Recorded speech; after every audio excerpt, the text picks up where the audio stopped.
The alarm screamed at 5:47 a.m., 13 minutes before Jordan Ellis actually needed to wake up. She'd learned long ago that those extra minutes made the difference between rushing and surviving. Her hand shot out from under the thin comforter, silencing the phone before the noise could wake Tommy through the apartment's paper-thin walls. The bedroom was cold. It was always cold in November, and the landlord's promises about fixing the heating had evaporated somewhere around October. Jordan's breath misted slightly as she sat up, her body protesting. 3 jobs meant her feet never stopped aching. She dressed in the dark, jeans with a worn knee, a t-shirt that had seen better days. Her work uniform for the diner hung on the back of the door, the pale blue fabric slightly stained despite repeated washing. She'd iron it later, between the morning shift and the convenience store tonight. The kitchen was barely large enough for one person. Jordan filled the coffee maker with practiced efficiency, her eyes landing on the pile of mails stacked on the counter. She didn't need to open the envelopes to know what they said. Medical bills had a particular thickness to them, a weight that had nothing to do with paper. The coffee brewed. Steam rose and fogged the small window above the sink that looked out onto the brick wall of the next building. Jordan pulled the topmost envelope toward her. The number in the little cellophane window made her stomach twist. $2,417, due in 14 days. She pushed it away. Tommy's door was slightly ajar. Jordan paused there, listening to his breathing. 16 years old, and he slept like he was fighting something even in his dreams. The medical term was long and complicated, but the simple version was that her brother's body was betraying him, and the medication that kept him stable cost more than she made in a month. More than she made in 3 months, if she was being honest. Jordan grabbed her coat and her keys. The apartment door locked with a click that echoed in the empty hallway. Mrs. Patterson from 3B was already shuffling toward the elevator, her tiny dog yapping at the end of a rhinestone leash. The morning air bit at Jordan's face as she stepped outside. The bus stop was 2 blocks away, and she made it with 3 minutes to spare. The city was just waking up, delivery trucks rumbling past, early commuters hunched against the cold. Rosewood Diner sat on the corner of 5th and Marshall, a relic from the 1950s that someone had tried to modernize with stainless steel appliances and pendant lights that didn't match the checkered floor. Jordan had worked there for 8 months. The pay was terrible, but the tips were usually decent, and Greg Morrison only yelled at her once or twice a week. She pushed through the door at 6:52 a.m. The bell chimed overhead. "You're late," Greg called from behind the counter. He wasn't looking at the clock. He never did. He just liked saying it. "I'm 8 minutes early," Jordan said, heading straight for the back to clock in. Early is on time. On time is late. Jordan bit the inside of her cheek and said nothing. She'd learned that too. Greg Morrison fed on conflict the way normal people fed on breakfast. Ignoring him was the only strategy that sometimes worked. The morning shift blurred into routine. Coffee refills. Orders called back to the kitchen. A family of 4 who let their toddler throw scrambled eggs on the floor. A businessman who didn't tip. An elderly couple who split a short stack and left exact change. By noon, Jordan's feet hurt, and her lower back had that familiar ache that wouldn't fade until she could lie down for more than 4 hours, which wouldn't be tonight or tomorrow night. The lunch rush started at 11:47 a.m. with a surge of office workers and construction crews. Jordan moved between tables with mechanical efficiency, her smile automatic, her notepad filled with orders she'd forget the moment she ripped the tickets off. Then the door opened. Jordan noticed him immediately. Everyone did. He was the kind of man who changed the atmosphere just by existing. Tall, expensive suit that probably cost more than her monthly rent, dark hair touched with gray at the temples. But it wasn't his appearance that made the diner go quiet for just a moment. It was something else. Something in the way he moved, the way he scanned the room with eyes that missed nothing. A little girl walked beside him, her hand tucked into his. She couldn't have been more than 7, wearing a yellow dress with white flowers and white shoes that were almost too clean for a child who actually played outside. Her dark hair was pulled back in a ponytail, and her eyes were huge and serious. They took a booth by the window. the one that gave a clear view of the door and the street beyond. Jordan grabbed 2 menus and headed over. Up close, the man was even more imposing. There was a scar above his left eyebrow, pale and thin. His eyes were gray, the color of storm clouds, and when they fixed on her, Jordan felt pinned in place. "Welcome," she said, falling back on the script. "Can I start you with something to drink?"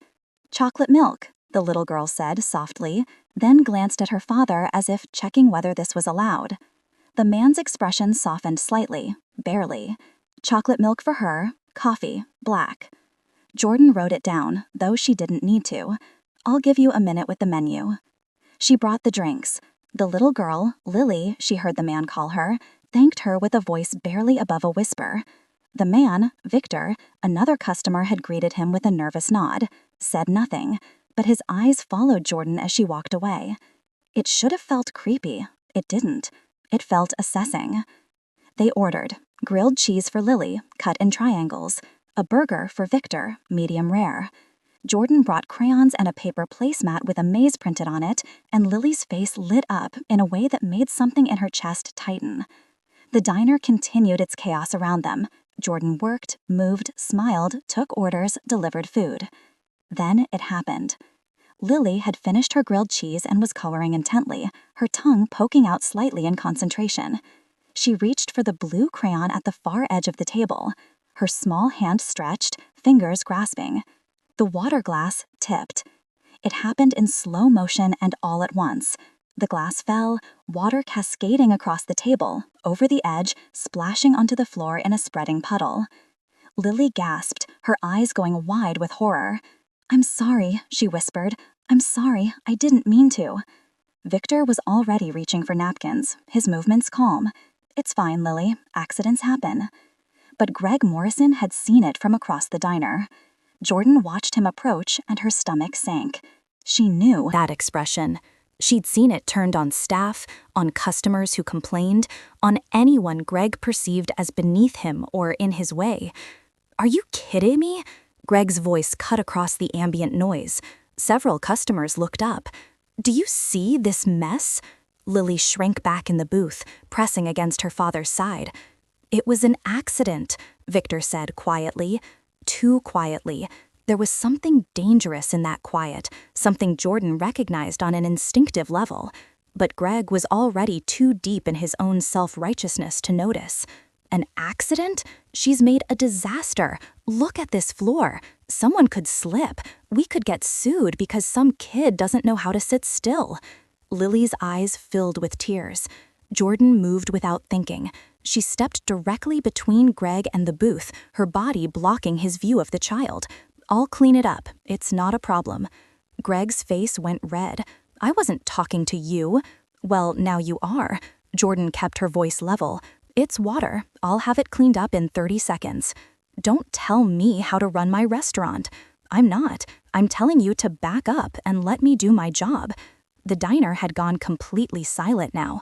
Even the kitchen noise seemed muted. Greg took a step closer. Jordan didn't move.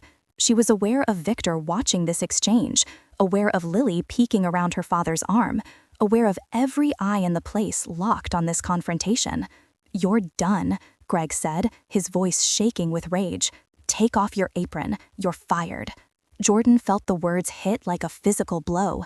She needed this job. She needed every job. Tommy's medication, the rent, the bills stacked on the kitchen counter. But she looked down at Lily's tear-stained face and couldn't regret what she'd done. "Fine," Jordan said. She untied her apron with steady hands, folded it once, and set it on a nearby table. She didn't beg, didn't argue. She looked at Victor. "I'm sorry about this."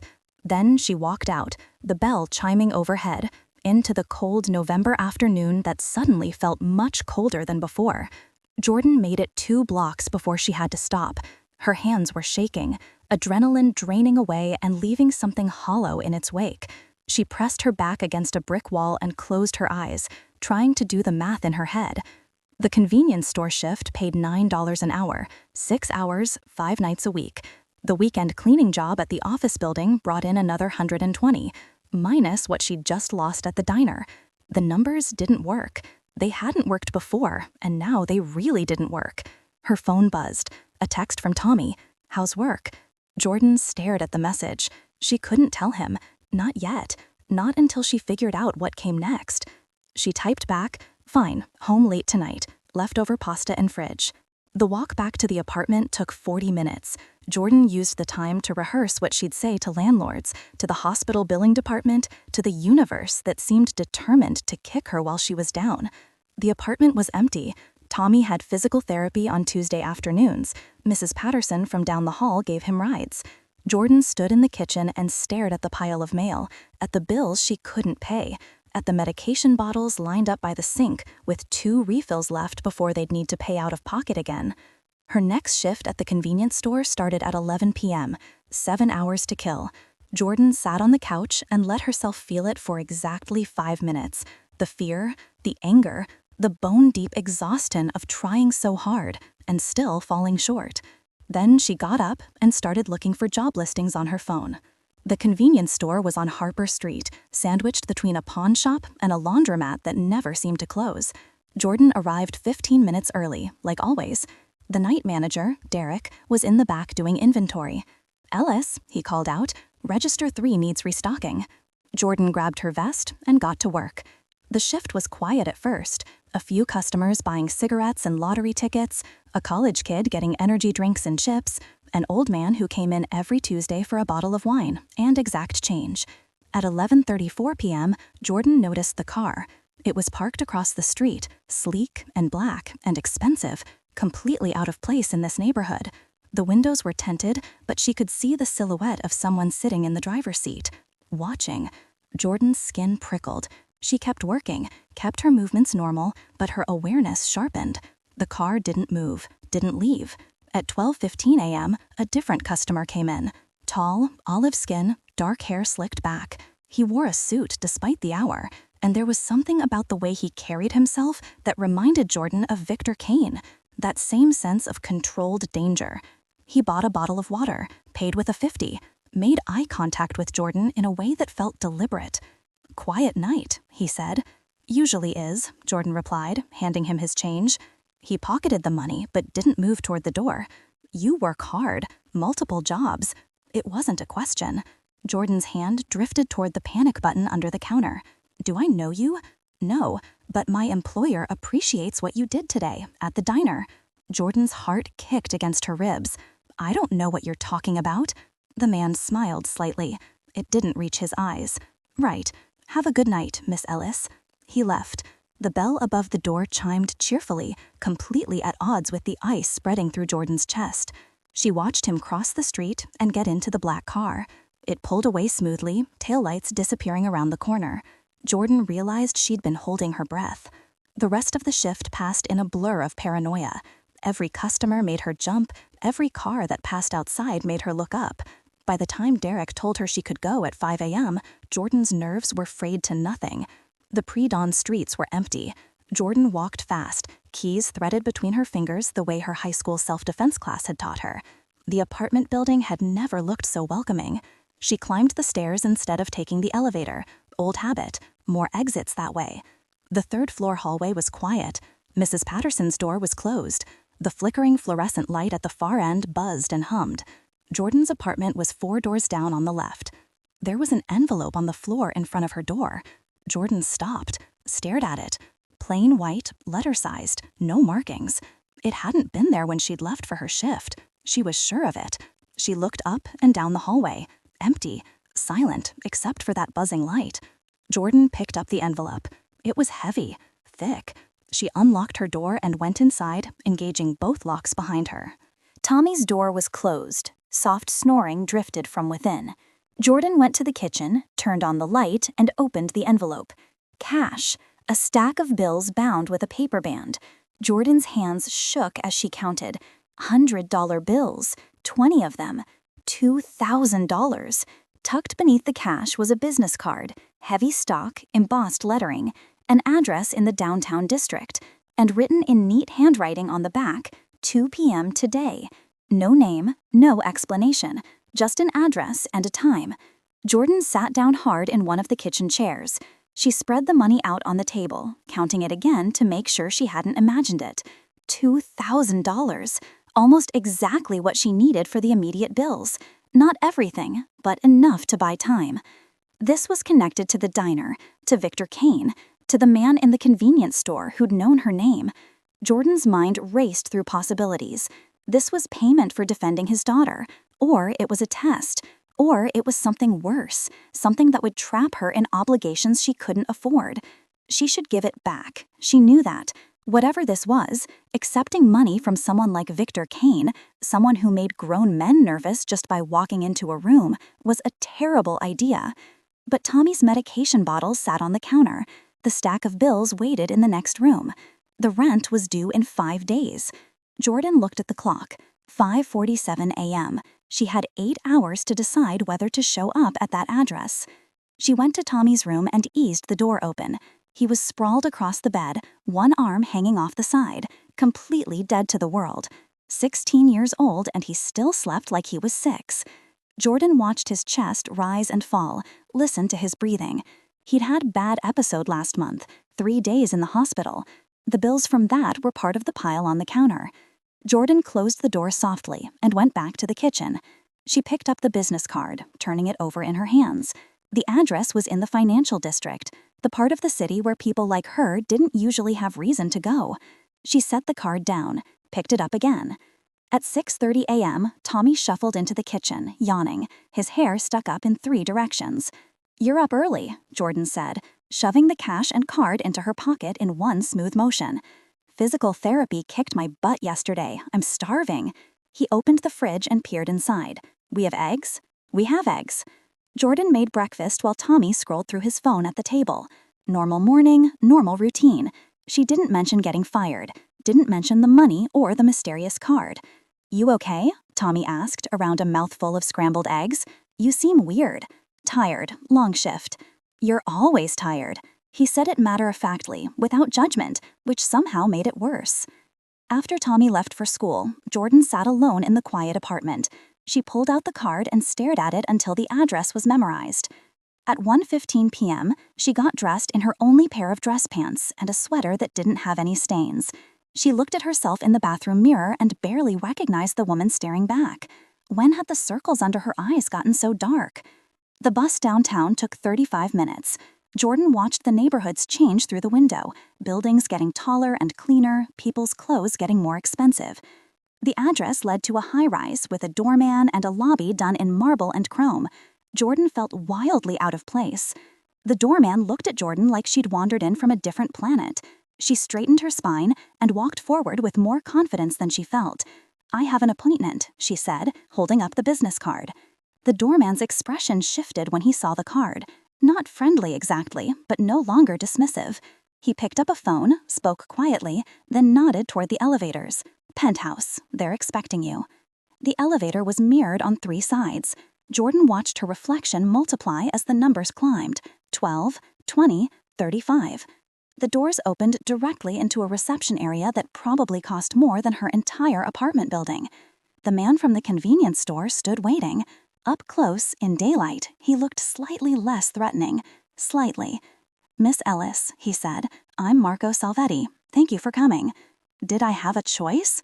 Marco's mouth twitched, almost a smile. "There's always a choice. This way."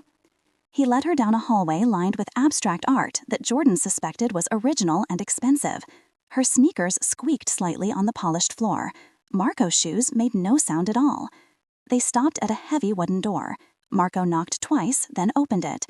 The office beyond was enormous. Floor-to-ceiling windows looked out over the city skyline. The furniture was all dark wood and leather. Bookshelves lined one wall, filled with volumes that looked actually read rather than decorative. Victor Kane stood behind a massive desk, phone pressed to his ear. He held up one finger, gesturing for Jordan to wait. She stood awkwardly in the doorway until he ended the call. "Miss Ellis," Victor said. His voice was different than at the diner, more authoritative. This was his territory. "Please, sit." Jordan sat in one of the leather chairs facing the desk.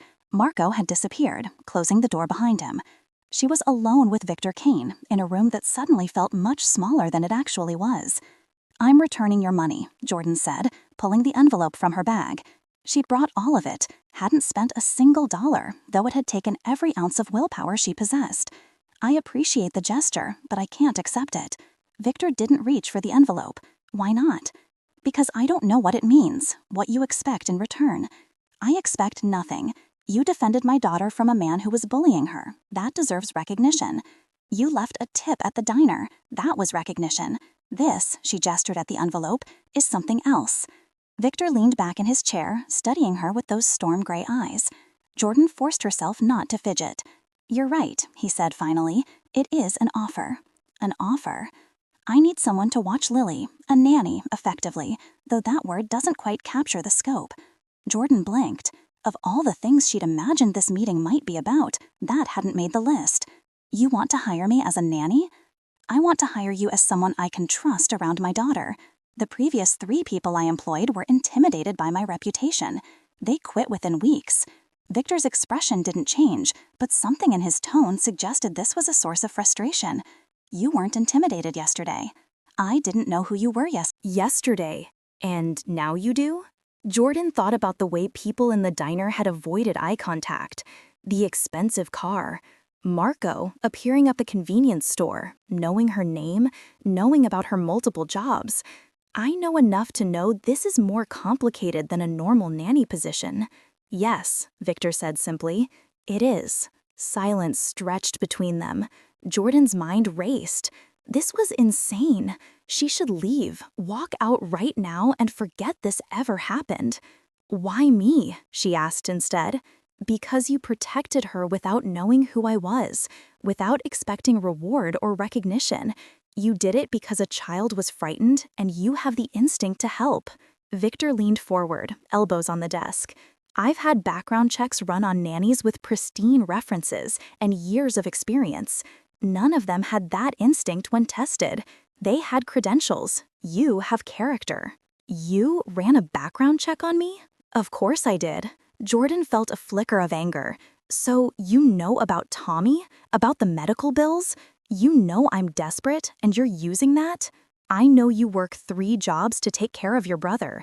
I know you've never missed a payment, even when it means you eat ramen for a week. I know you dropped out of college to become his legal guardian when your parents died. Victor's voice remained level, but there was something else beneath it now. Recognition, maybe? Or respect.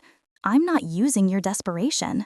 I'm offering you a solution that benefits us both. Jordan's jaw tightened. She didn't like how much he knew. Didn't like being this transparent to someone who was essentially a stranger. What exactly would this job entail? Living in my home, being available for Lily from the time she wakes until she goes to bed, taking her to school, picking her up, helping with homework, meals, being present. You want me to live there? The position requires it. There's staff quarters, completely separate, your own space. Victor pulled a folder from his desk drawer and slid it across to her. The compensation. Jordan opened the folder, looked at the number written there, blinked, looked again. It was more than she made in 6 months at all 3 jobs combined, plus room and board, plus health insurance that listed coverage extensive enough to include family members. Tommy could get the treatment his regular insurance didn't cover, the experimental medication his doctor had mentioned but they couldn't afford, the physical therapy that actually made a difference. This is too much, Jordan said. Her voice came out hoarse. It's what the position is worth to me. Mr. Kane. Victor. Victor, Jordan corrected, though using his first name felt strange. I need to ask you something, and I need you to be honest. He waited. What do you really do? What business are you actually in? The question hung in the air between them. Victor's expression didn't change, but Jordan saw the calculation happening behind his eyes. How much to reveal? How much to trust? I run several legitimate businesses, he said. Import, export, real estate. Those are documented and legal. He paused. I also have interests in less legitimate enterprises. Protection, information, territory. You're in the Mafia? That's not a word I use. But if it helps you understand the situation, then yes, I operate in that world. Jordan should have been shocked, should have stood up and walked out. But she'd already known, really. had known from the moment she saw how people reacted to him. And you want me to bring my brother into that world? No, Victor said sharply. I want to keep my daughter as far from that world as possible. That's why I need someone trustworthy, someone who sees her as a child first, not as leverage or opportunity. He stood, walking to the windows. The city sprawled below, tiny cars and people moving like pieces on a board. I've made choices I'm not proud of. I've done things that keep me awake at night. But Lily is innocent. She deserves better than the life I've built. Jordan watched his reflection in the window, saw the tension in his shoulders, the weight he carried that had nothing to do with physical strength. If I agree to this, she said slowly, I need guarantees. Tommy stays safe. No involvement, no exposure. He doesn't even need to know the details. Agreed. And if something happens, if your world bleeds into this situation, I walk away. No questions, no consequences. Victor turned from the window. I can't promise my world won't touch this, but I can promise I'll do everything in my power to prevent it. And if you choose to walk away, you'll be free to do so.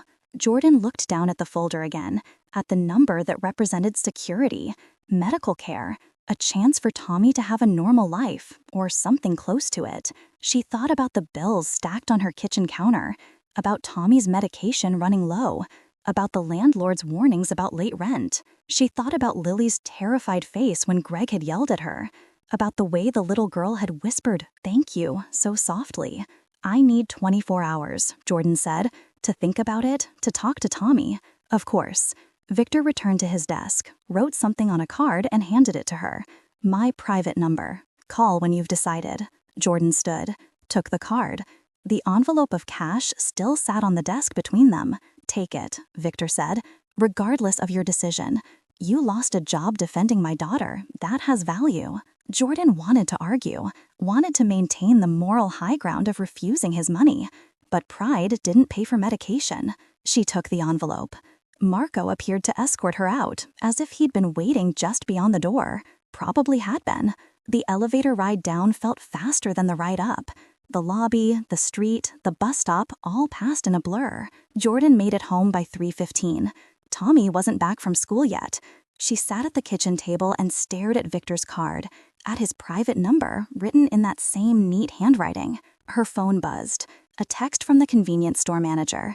Can you pick up extra shifts this week? Jordan looked at the card, at her phone, at the future splitting into two distinct paths. Jordan spent the evening researching Victor Kane. The internet offered surprisingly little. Business profiles for his legitimate companies, a few photos from charity events, always in expensive suits, always with an expression that revealed nothing. One article mentioned his late wife, Catherine, who died in a car accident 2 years prior. No details, no speculation. The absence of information told its own story.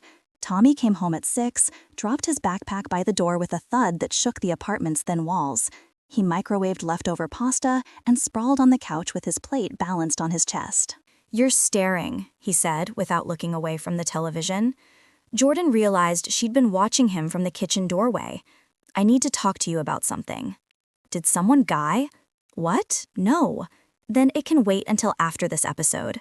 He gestured at the screen with his fork. Jordan waited. The show was some comedy she didn't recognize. Tommy laughed at something, and the sound made her chest ache. 16 years old. He should be worrying about homework and girls and what college he might attend. Instead, he worried about medication schedules and whether his sister was getting enough sleep. The credits rolled. Tommy paused the next episode and finally looked at her. Okay, you've got that face. What happened? Jordan sat on the arm of the couch. I got fired from the diner yesterday. Tommy's expression shifted immediately. Jordan, wait, let me finish. She took a breath. I got offered another job. Better pay, much better. Plus benefits that would cover your treatment, the experimental medication Dr. Wilson mentioned. Tommy sat up slowly, setting his plate aside. What's the catch? It's a live-in position. I'd be working as a nanny for a little girl. Her father is wealthy, but his lifestyle is complicated. Complicated how? Jordan chose her words carefully. He operates businesses that aren't entirely legal. I wouldn't be involved in any of that. My job would just be taking care of his daughter, but being in that household means being adjacent to his world. Tommy was quiet for a long moment. He'd inherited their mother's ability to read between lines, to hear what wasn't being said. How dangerous are we talking? I don't know, Jordan admitted. He promised you'd be kept safe, completely separate from everything. But I can't guarantee that. And if you don't take this job? Jordan didn't answer. She didn't need to. Tommy had seen the bills, had watched her leave for one job and come home from another, barely sleeping in between. The medication Dr. Wilson mentioned, Tommy said quietly, the one that might actually fix things long-term instead of just managing symptoms. Yeah. How much does this job pay? Jordan told him. Tommy's eyes went wide. That's insane. That's like 6 times what you make now. I know. So what are you waiting for? Take it. Tommy, I'm serious. He leaned forward, elbows on his knees. Jordan, you've been killing yourself for 2 years, 3 jobs, no sleep. You gave up college for me. You gave up everything. His voice cracked slightly. If this job means you can actually rest and I can get treatment that works, then whatever complications come with it are worth it. You don't understand what you're asking. I understand you can't keep going the way you have been. I understand I'm the reason you're drowning in debt. And I understand this might be the only chance we get at something better. Jordan wanted to argue, wanted to protect him from making decisions he didn't fully comprehend. But he was 16, not 6. And he was right about one thing. She couldn't keep going like this forever. Let me think about it tonight, she said. I'll decide in the morning. But she'd already decided. She'd decided the moment Tommy said she deserved to rest. Jordan called Victor's private number at 8 the next morning. He answered on the second ring. I'll take the position, she said, but I have conditions. I'm listening. Tommy doesn't come to the house, ever.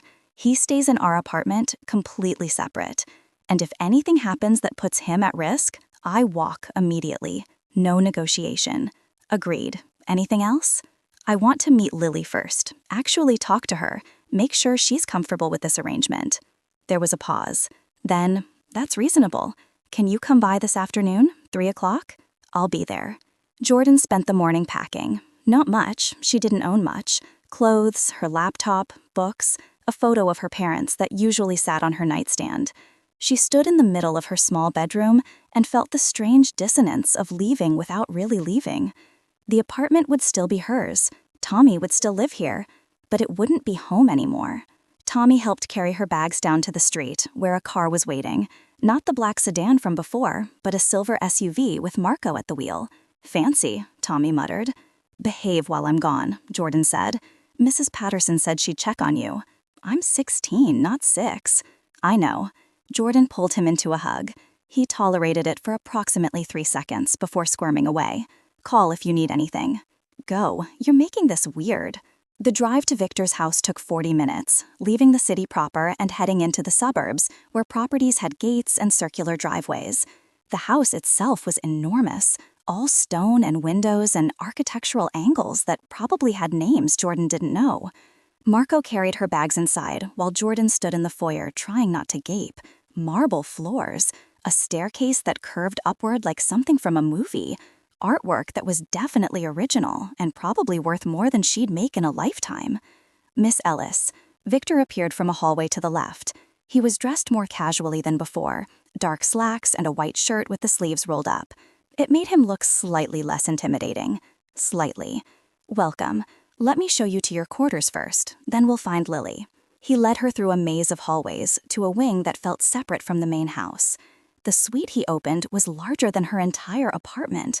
Bedroom, bathroom, sitting area, windows that looked out over a garden that was still green despite November's chill. This is too much, Jordan said. It's what we have available. Make yourself comfortable. I'll come back for you in 15 minutes. He left her alone. Jordan set her bags down and walked through the space, touching furniture to make sure it was real. The bed was enormous. The bathroom had a tub that could fit 3 people. The closet was bigger than Tommy's bedroom. She sat on the edge of the bed and let herself feel overwhelmed for exactly 1 minute. Then she stood up, smoothed her clothes, and prepared to meet Lily properly. Victor returned as promised. He led her upstairs to a bedroom at the end of another long hallway. The door was painted white, with small flowers stenciled along the edges. He knocked softly. "Lily, there's someone here to meet you." The door opened. Lily stood there in jeans and a purple sweater, her dark hair loose around her shoulders. Her eyes went wide when she saw Jordan. "You're the lady from the restaurant," she said. "I am. My name's Jordan." Lily looked up at her father, then back at Jordan. "Are you in trouble because of what happened?" Jordan's heart squeezed. "No, sweetheart. I'm not in trouble. Daddy said you might come stay with us to help take care of me." Lily's voice was still soft, but there was a question in it. "Do you want to?"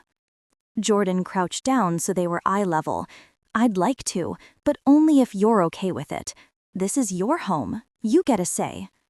Lily considered this with the seriousness only a 7-year-old could manage. "Would you read me stories at bedtime?"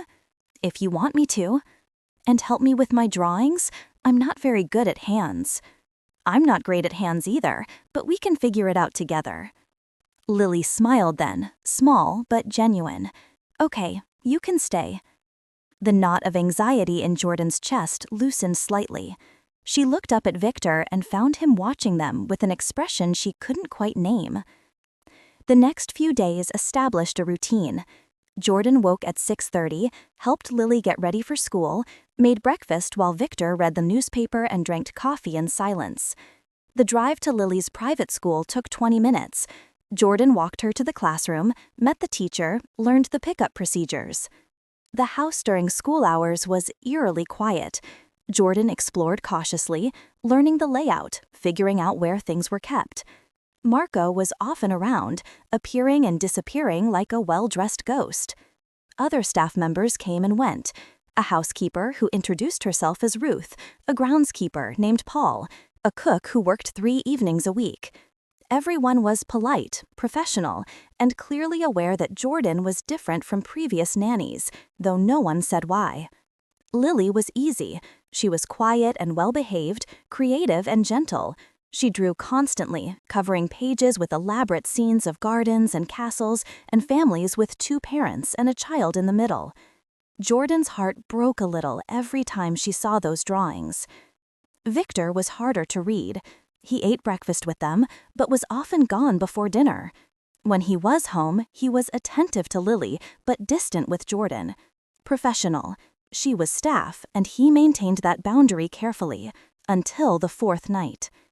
Jordan woke to footsteps in the hallway outside her suite. Slow, measured. She checked her phone, 2:47 a.m. The footsteps paused outside her door, then continued. She got up and eased her door open, saw Victor disappearing around the corner at the end of the hall. Something in the set of his shoulders made her follow. She found him in Lily's room. The nightlight cast everything in soft blue. Victor stood beside Lily's bed, looking down at his sleeping daughter with an expression of such raw pain that Jordan almost turned around and left. But he'd heard her. He looked up, and for a moment their eyes met in the dim light. "I check on her every night," he said quietly. "I need to see her breathing, need to know she's safe." Jordan stepped into the room. "She is safe. For now." Victor's jaw tightened. "My wife died because of who I am, because people wanted to hurt me, and she was the easiest target. I won't let that happen again. It won't." "You can't promise that." "No," Jordan agreed, "but I can promise I'll do everything I can to protect her." Victor studied her in the low light. Then he nodded once and left the room, his footsteps fading down the hallway. Jordan stood there a moment longer, watching Lily sleep, and wondered what exactly she'd gotten herself into. 3 weeks into the job, Detective Rebecca Hayes appeared at the front door. Jordan answered because Ruth was upstairs and Marco had left earlier with Victor. The woman on the doorstep was in her 40s, sharp-eyed, wearing a gray pantsuit that had seen better days. She held up a badge. "Detective Hayes, Metro Police. I'm looking for Victor Kane." Jordan's stomach dropped. "He's not here." "And you are?" "Jordan Ellis. I work here." "Doing what, exactly?" "Taking care of his daughter." Jordan kept her voice steady. "Is there something I can help you with?" Detective Hayes smiled, but it didn't reach her eyes. Just following up on some routine questions. When do you expect Mr. Kane back? I don't know. He doesn't share his schedule with me. Interesting. You live here, correct? In the house? Jordan felt the conversation shifting, becoming something else. Is that relevant? Everything's relevant, Miss Ellis. Hayes pulled out a card, offered it to Jordan. Have Mr. Kane call me when he returns, and if you see anything unusual, anything that concerns you, I hope you'll reach out. Jordan took the card automatically. Hayes's eyes moved past her, scanning what was visible of the house interior. Beautiful home, Hayes said. Must be nice living somewhere like this, though I imagine it comes with complications. I'm just the nanny. Right. Hayes turned to leave, then paused. Word of advice. Men like Victor Kane, they're good at making people feel safe, protected. But that protection always comes with a price, usually one you don't see until it's too late. She walked to her sedan, parked deliberately in the middle of the circular driveway where it couldn't be missed. Jordan watched her leave, the card burning against her palm.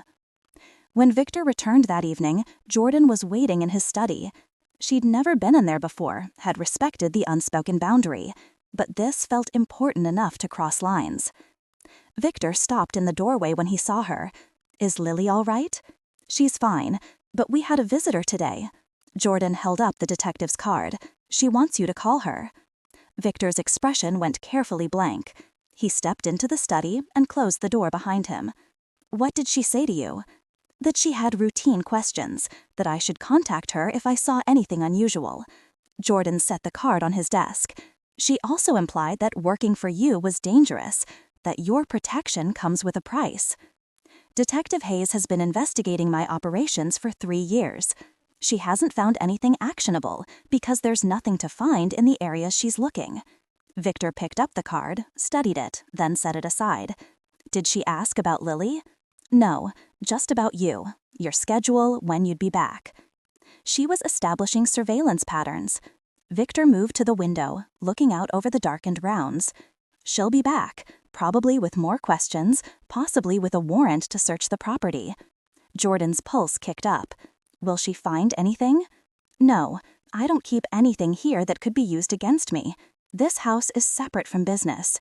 He turned back to her. But her presence means the investigation is escalating, which means things might get complicated. How complicated? Victor was quiet for a moment. Then, sit down. You should understand what you're involved in. Jordan sat in one of the leather chairs facing the desk. Victor remained standing, as if I needed the distance. I've been trying to transition out of the illegal operations for 2 years, he said, since Catherine died, for Lily's sake. But leaving that world isn't simple. There are people who don't want me to leave, who see it as weakness or betrayal. And there are rival organizations who see it as an opportunity. To do what? To take territory, to eliminate competition while I'm vulnerable. Victor's hands flexed at his sides. There's been tension building with a group out of the East District. Small provocations so far, testing boundaries, but it's escalating. Jordan thought about the car that had followed them from school last week. She'd convinced herself it was paranoia. The black sedan, 2 days ago. You noticed. I lost them at the intersection near the park, took 3 extra turns to make sure. Something that might have been approval flickered across Victor's face. You have good instincts, but I need you to understand, this is exactly what I was trying to avoid, you and Lily being anywhere near this. Then what do? We stay careful. Marco will start accompanying you on school runs. I'm adding security to the property. And if anything feels wrong, anything at all, you get Lily somewhere safe and you call me immediately. Jordan nodded slowly. The comfortable routine of the past 3 weeks suddenly felt fragile, like ice that had seemed solid but was actually riddled with cracks. The detective, Jordan said, should I talk to her if she comes back? That's your choice. I won't tell you to refuse to cooperate with law enforcement. Victor's expression was unreadable. But understand that Hayes will use anything you say to build her case. Even innocent information can be weaponized. Jordan left the study feeling like the walls of the beautiful house had gotten closer, more confining. The next morning, Marco was waiting in the kitchen when Jordan came down with Lily. He had coffee and a calm expression, but there was a tension in his shoulders that hadn't been there before. "I'll be driving you to school from now on," he told Lily, with a smile that was probably meant to be reassuring. "Your dad wants to make sure you get there safe." Lily accepted this without question. 7-year-olds were adaptable like that. Jordan wished she could be as unconcerned. The drive to school was uneventful. Marco parked directly in front, walked them to the door, scanned the area with eyes that missed nothing. Jordan realized she was doing the same thing now, checking faces, looking for anything out of place. This was what her life had become, hypervigilance disguised as routine. The afternoon pickup went smoothly. Marco stayed with the car while Jordan went inside to get Lily. The little girl came running out of her classroom with a drawing clutched in one hand. "Look, I drew us at the park. See, that's you and that's me, and that's the ducks we saw yesterday."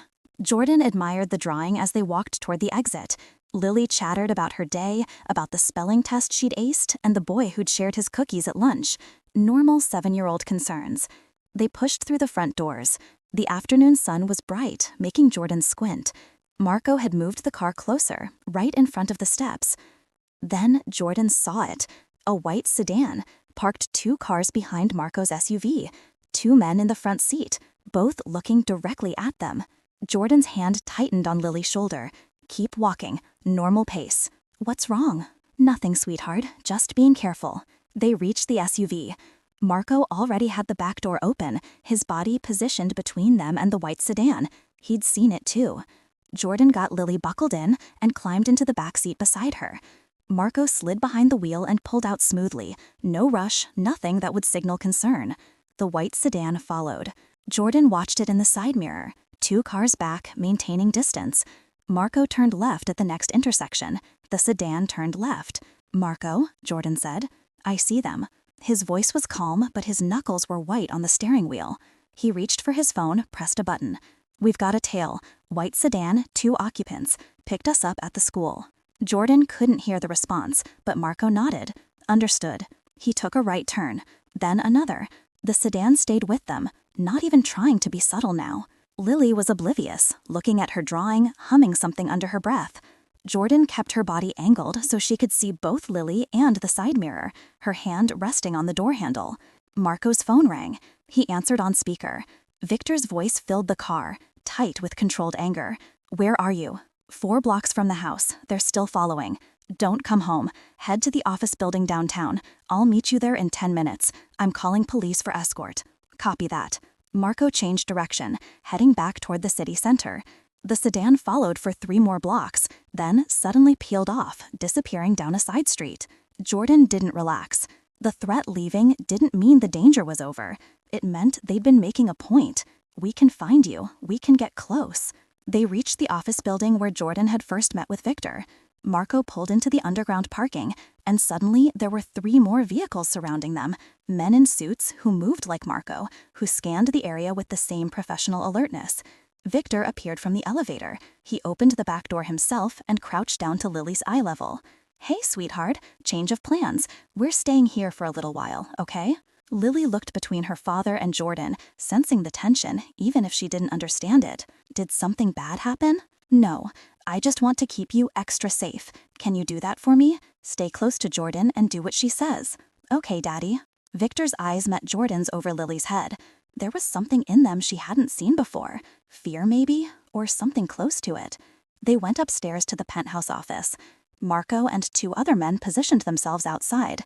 Victor paced while making phone calls, his voice low and sharp. Jordan sat with Lily on the couch, trying to keep her calm and distracted. They drew pictures, played word games. Lily eventually curled up against Jordan's side, her small body warm and trusting.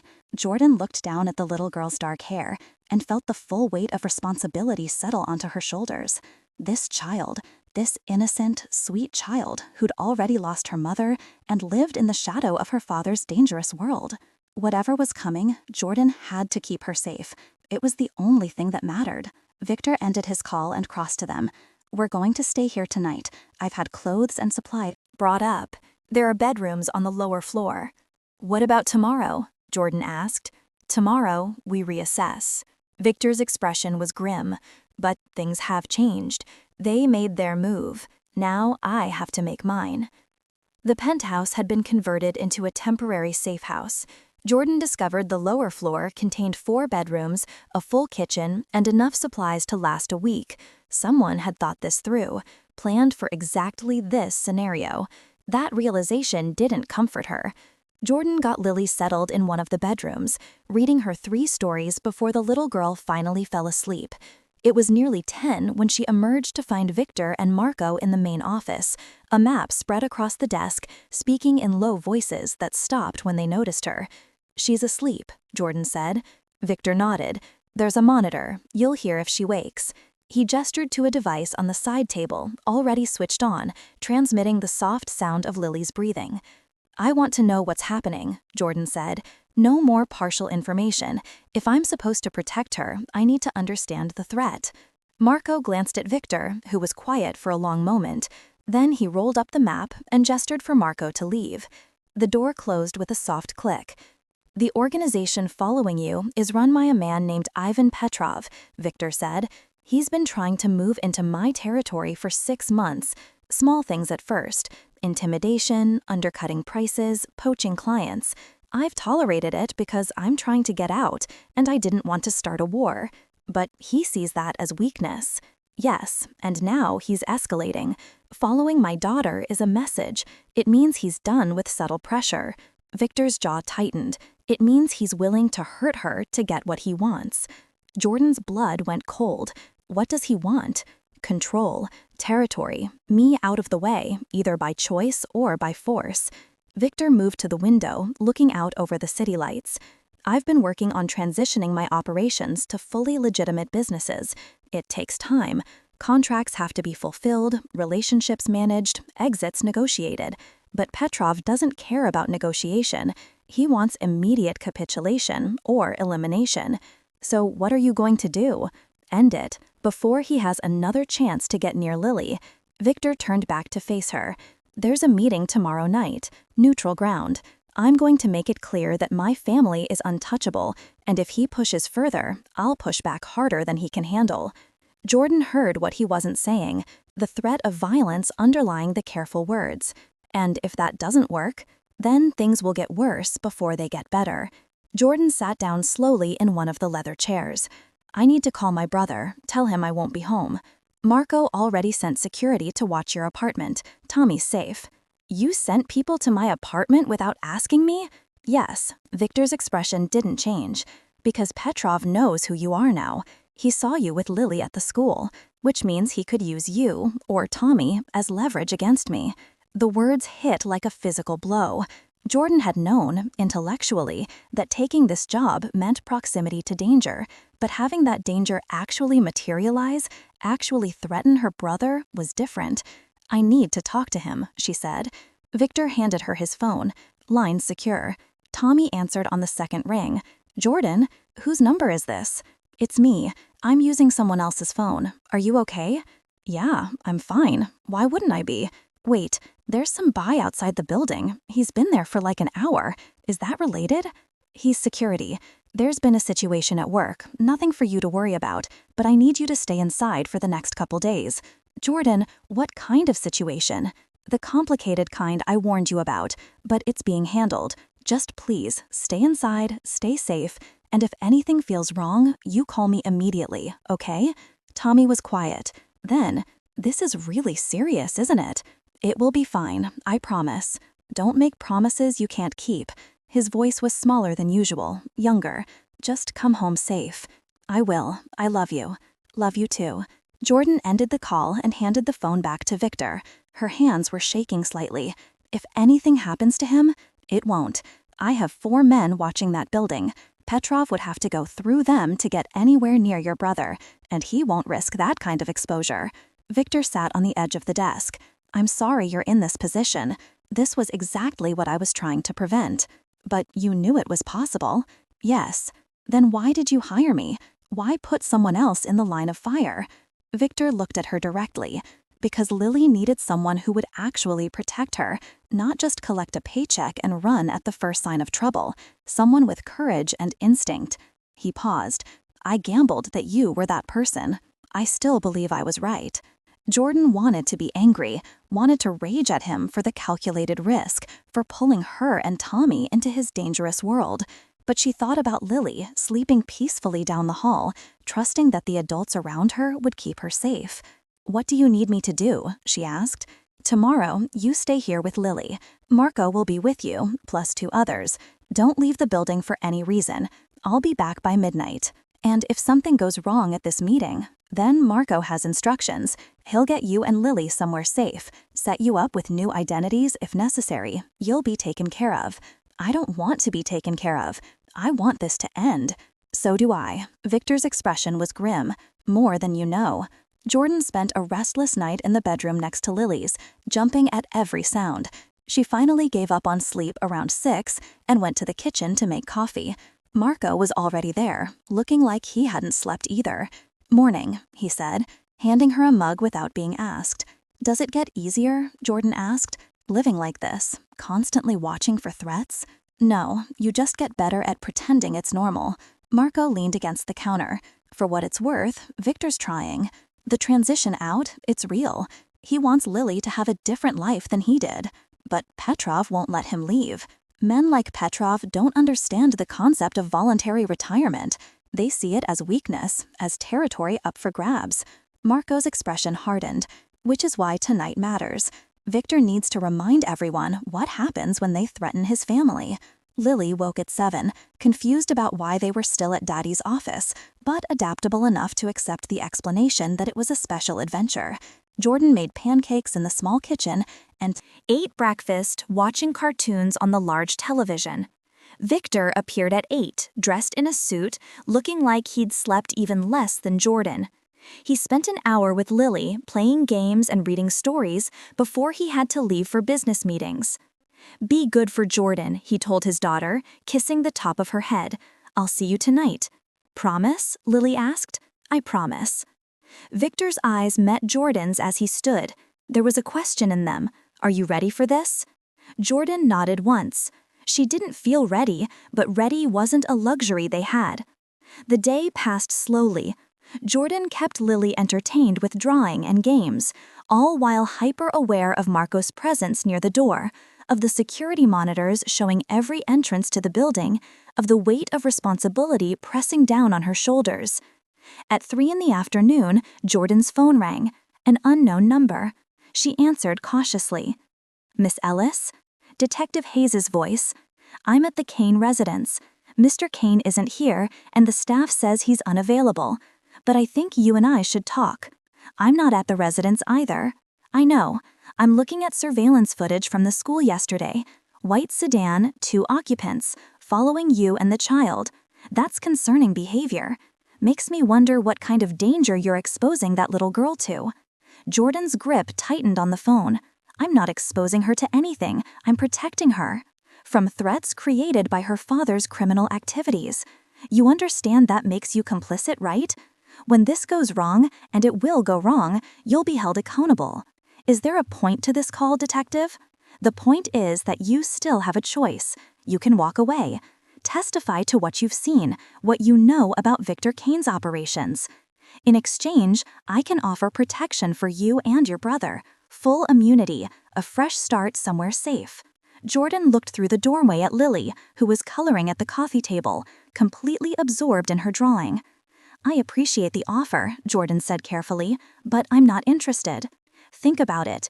Think about what happens when Petrov decides following you isn't enough, when he decides the message needs to be stronger. That little girl's mother died because of this world. Do you want to be responsible when history repeats itself?"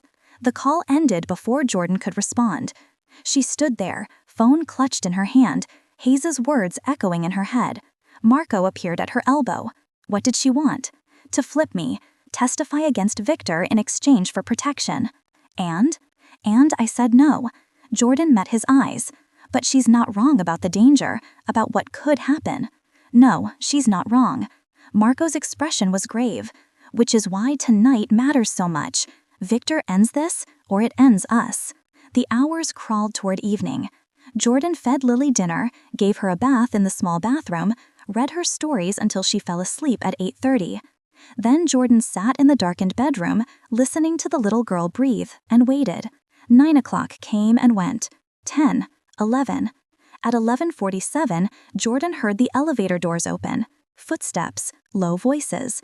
She stood, heart pounding, hand instinctively moving to the door, as if she could barricade it if necessary. Then Victor appeared in the hallway.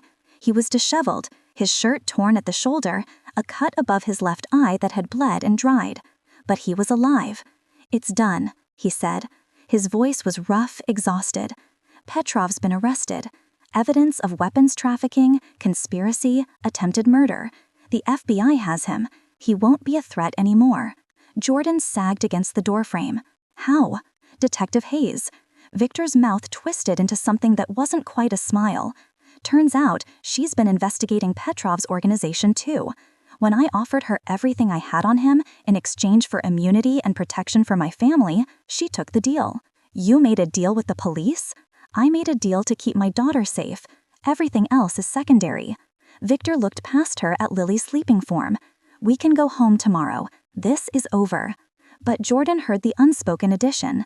This particular threat is over. There would always be others. The deal with Detective Hayes required 3 days of testimony.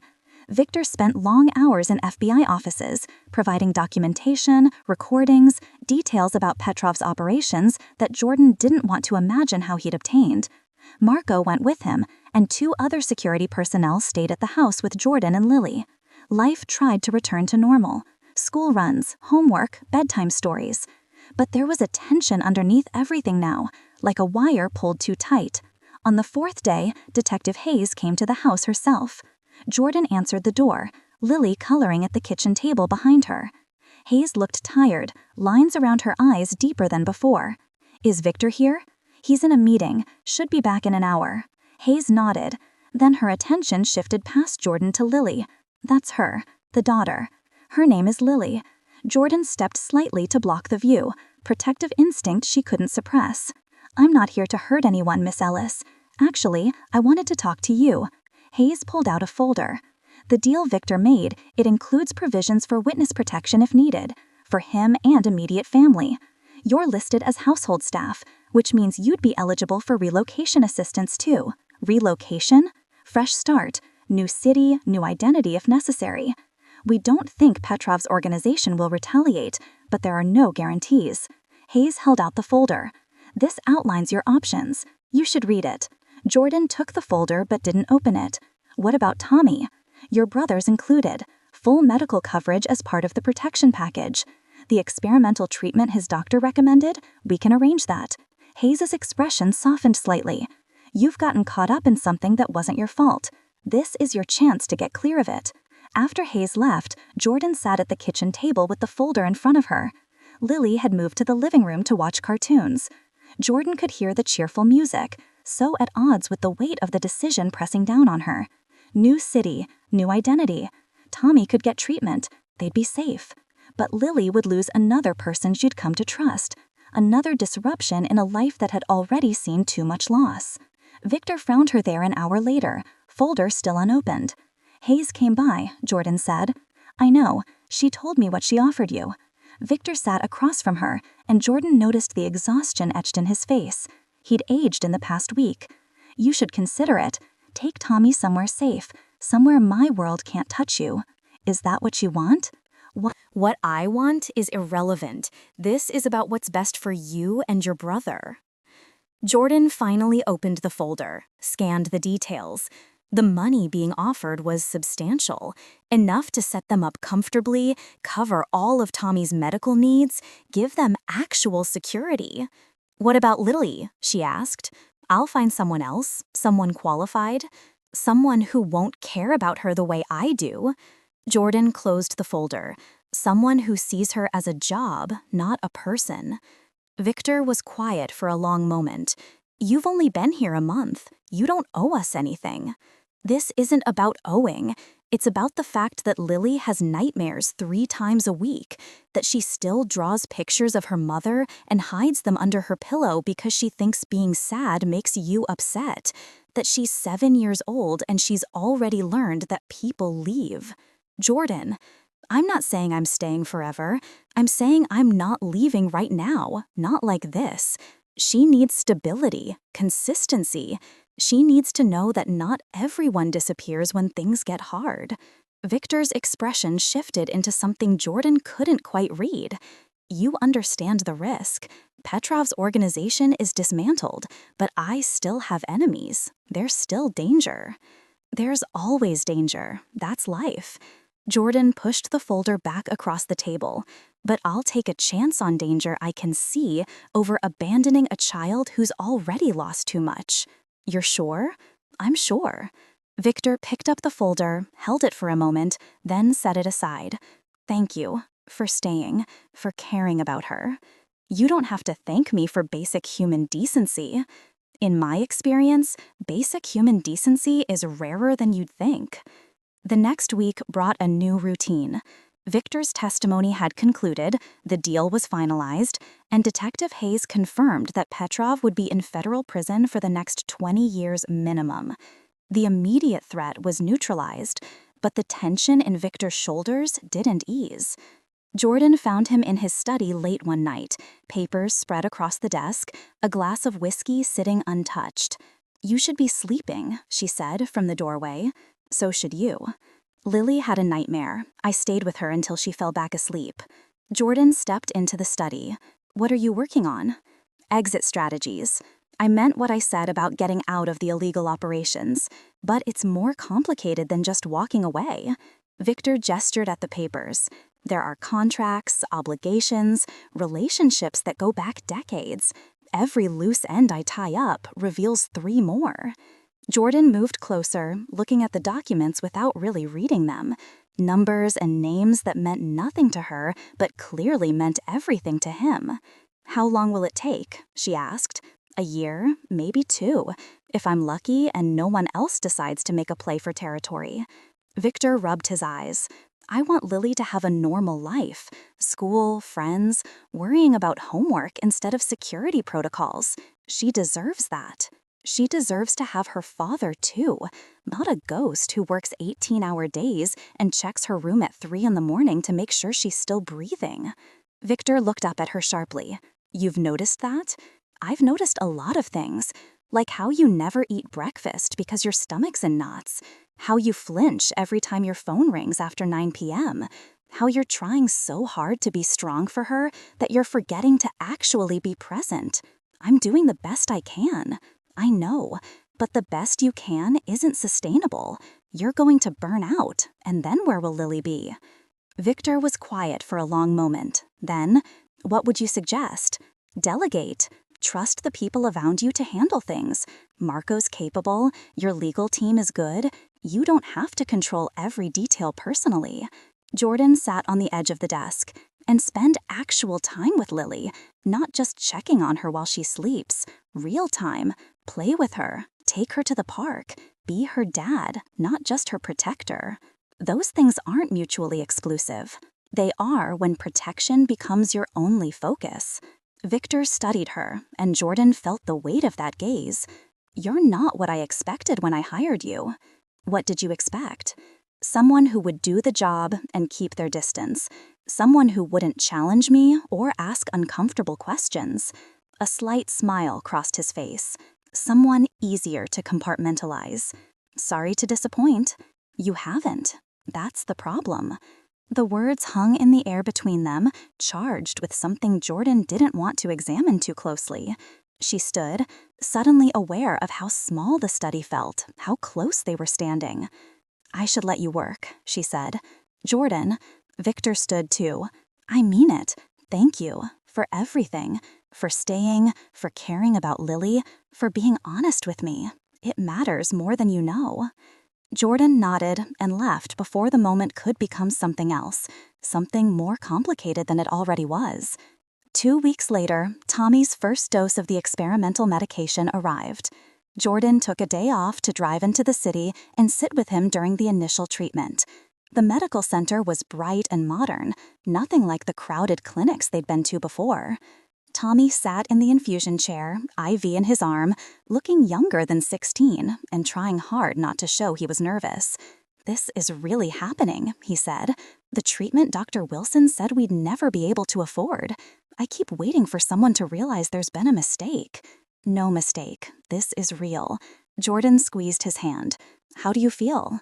"Terrified, hopeful, weird combination." He looked at her seriously. "Is this job worth it? The danger, the stress, all of it?" Jordan thought about Lily's laugh when they played tag in the garden, about Victor's rare smiles when his daughter told him about her day, about the strange, complicated family unit they'd somehow become. "Yeah," she said, "it is." The treatment took 3 hours. Jordan sat with Tommy the entire time, reading to him when she got bored, holding his hand when the anxiety got too overwhelming. When it was finally done, the nurse said the side effects would be minimal. Results wouldn't be clear for weeks. But Tommy looked hopeful in a way Jordan hadn't seen in years. She got back to the house at 7 that evening. Marco met her at the door, expression tight. "What's wrong?" Jordan asked immediately. "Nothing's wrong, but Victor wants to see you in his study, now." Jordan's stomach dropped. She followed Marco down the familiar hallways, knocked on the study door. "Come in." Victor was standing by the window, silhouetted against the evening light. He turned when she entered, and his expression was unreadable. "Is Lily okay?" Jordan asked. "She's fine. She's with Ruth, having dinner." Victor moved to his desk, picked Up a photograph and held it out to her. "Do you recognize this man?" Jordan took the photo. Middle-aged, graying hair, hard eyes. Something about him was familiar, but she couldn't place it. "I don't think so. Should I?" "His name is Dmitry Volkov. He's Petrov's brother." Victor's voice was carefully controlled. "He was spotted at Lily's school this afternoon, watching the entrance. Marco's security team identified him from surveillance footage." Jordan's blood went cold. Petrov's in prison.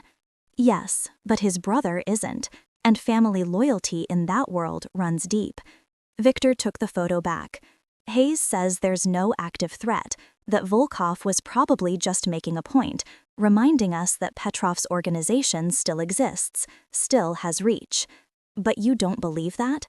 "I believe people like Volkov don't make idle gestures. If he was at the school, he was there for a reason." Victor's jaw tightened. "Which means this isn't over. Not yet." Jordan spent a sleepless night running through scenarios. Every creak of the house made her jump. Every shadow seemed threatening. By morning, she'd made a decision. She found Victor in the kitchen at dawn, already dressed, coffee in hand, staring at his phone with an expression that suggested bad news. "I need to talk to you," Jordan said. Victor looked up.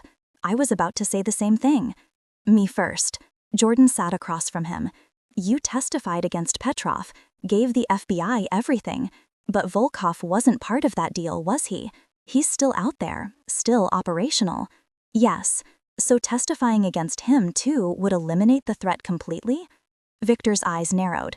"Hayes already suggested that. I told her no. Going after Volkov means exposing more of my operations, burning bridges with people who've stayed neutral so far. It would start a war I'm not prepared to fight." "But what if you didn't have to do it alone?" Jordan leaned forward. "Hayes offered me witness protection. She said I could testify to what I've seen. Maybe I haven't seen much about your operations, but I saw the car following us. I saw the surveillance at the school. I could testify about the threats against Lily." "Absolutely not." Victor's voice went hard. "You're not putting yourself in that position." "Why not? You did." "Because I'm already in this world. I made these choices, created these enemies. You're only here because I pulled you in. I won't let you take that risk." "It's not your decision to make." Jordan kept her voice steady. "Lily's safety is my job. If testifying helps protect her, then that's what I'll do." Victor stood abruptly, pacing to the window. "You don't understand what you're offering. Testifying against Volkov makes you a target. Witness protection isn't foolproof. People still get found, still get hurt. Then what's your alternative? Wait for Volkov to make his move? Hope that surveillance footage is enough to scare him off?" Jordan stood too. "You taught me that people like him don't make idle gestures. If he's circling, he's planning something.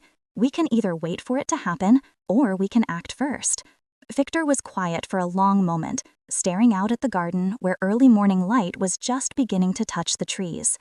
"If you do this," he said finally, "there's no going back. Your life changes permanently. Tommy's life changes. You'll always be looking over your shoulder. I'm already looking over my shoulder. At least this way, maybe eventually I can stop." Victor turned to face her. "Why? Why would you risk this for us?" Jordan thought about how to answer. About Lily's trust, about the strange bond that had formed between the three of them, about the way this broken family had somehow become hers. "Because someone has to protect her," she said simply, "and right now, that someone is me." Detective Hayes arrived at the house 2 hours later. She sat in Victor's study with Jordan and Victor, a recorder on the desk between them. "You're sure about this?" Hayes asked Jordan. "Once we move forward, Volkov will know you're cooperating. There's no taking it back." "I'm sure." "All right, tell me everything you witnessed. Every threat, every suspicious incident, every detail you can remember." Jordan talked for over an hour. The car that had followed them from school, the white sedan, Volkov's appearance on surveillance footage, the fear in Lily's eyes when she sensed danger, even if she didn't understand it. Hayes took notes, asked clarifying questions, built her case piece by piece. "This is good," she said finally. "Combined with Victor's previous testimony and what we have on Volkov independently, it's enough for a warrant. We can bring him in for questioning, and with pressure, he might flip on the rest of Petrov's organization." "And if he doesn't?" Victor asked. "Then we prosecute with what we have. It won't put him away for as long as Petrov, but it'll be enough to dismantle his operations, freeze his assets, make it impossible for him to function." Hayes looked between them. "But I need to be clear. This makes you both high-value witnesses. Security protocols will need to be extensive. Your movement's restricted. It's not a comfortable way to live." "Comfortable isn't the priority," Jordan said. "Safe is." The FBI moved fast. Within 36 hours, Volkov was arrested on conspiracy charges. His organization's assets were frozen. Associates were brought in for questioning. Hayes called it a clean sweep, the kind of case that made careers.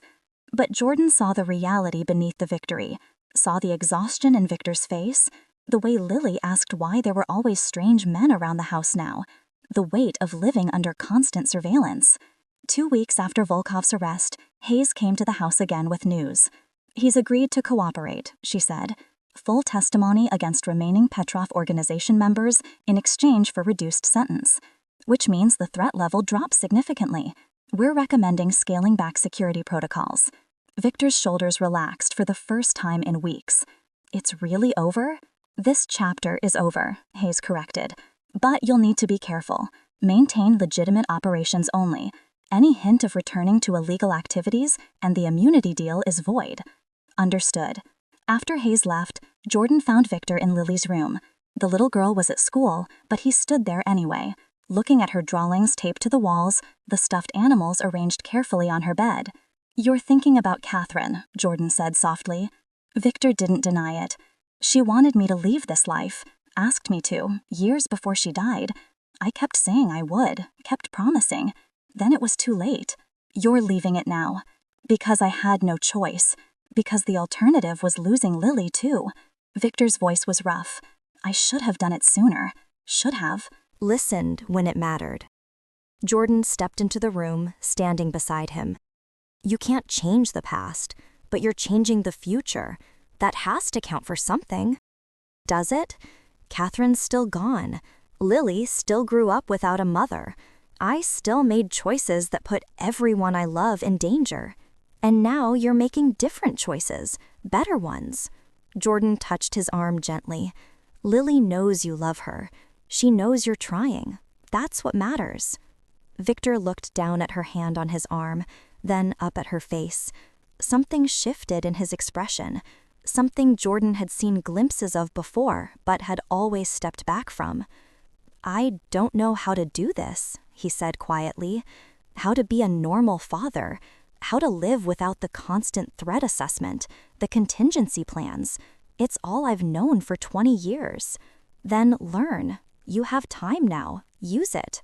Will you help me? Not just as Lily's nanny, but as someone who can remind me what normal looks like." Jordan knew what he was really asking, saw the vulnerability beneath the question. This was Victor without the armor, without the careful control. "I don't know how to do this," he said quietly. "How to be a normal father.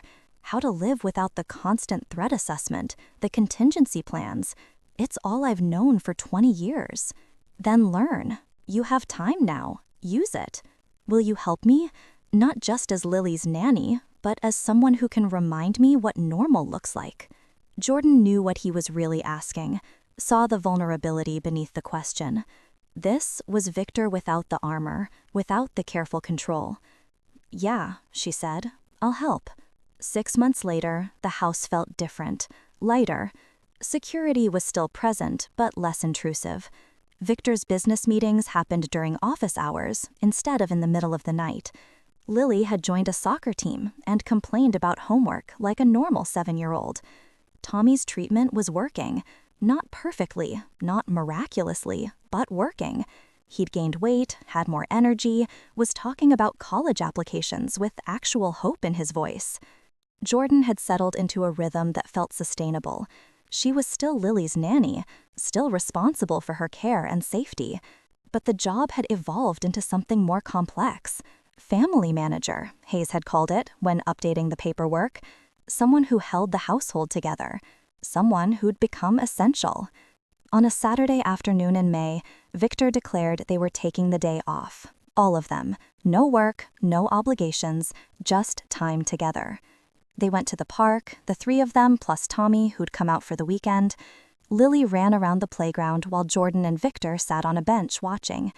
Tommy pushed Lily on the swings, and her laughter carried across the park. "She's happy," Victor said. "Really happy. I'd forgotten what that looked like." She had to learn it was safe to be happy again. That took time. Victor turned to look at Jordan directly. "I never properly thanked you. For staying when you could have left. For testifying when you didn't have to. For helping me figure out how to be present instead of just protective. You've thanked me plenty. Not for this." Victor's hand moved to cover hers on the bench between them. "For making this feel like a home instead of just a house. For making us feel like a family." Jordan's breath caught. The touch was deliberate, meaningful, crossing a line they'd both been careful not to approach. "Victor, I know this is complicated. I know I'm your employer, and there are about a dozen ways this is inappropriate. But I need you to know that what you've done for us, for me, it's more than I could have asked for, more than I deserved.